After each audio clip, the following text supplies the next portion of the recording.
بسم اللہ الرحمن الرحیم۔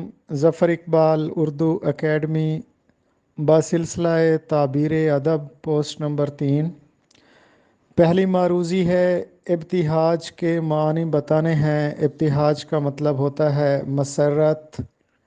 جادہ کے معنی ہیں دشوار گزار رستہ۔ غالب کی زندگی میں دیوان غالب 5 بار شائع ہوا۔ اجلاف کا مطلب ہے کم ظرف، رذیل، گھٹیا، نیچ ذات کا شخص۔ لحیم شہیم کے معنی ہیں نہایت موٹا تازہ۔ امیر کا متضاد ہے غریب۔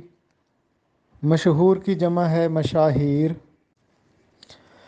وہ لفظ جو اپنے حقیقی معنوں کی بجائے مجازی معنوں میں اس طرح استعمال ہو کہ حقیقی اور مجازی معنوں میں تشبیہ کے علاوہ کوئی اور تعلق ہو، مجاز مرسل کہلاتا ہے۔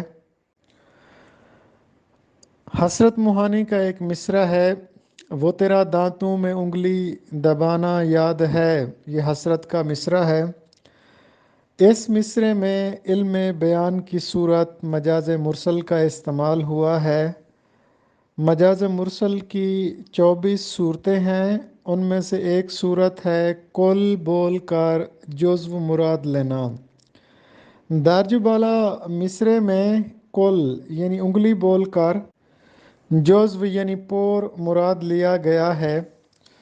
ایک خوبصورت سا شعر ہے، کبھی کبھار ہی لیکن پکارتے ہیں تجھے، ہمارا چاہنے والوں میں نام ہوگا نا۔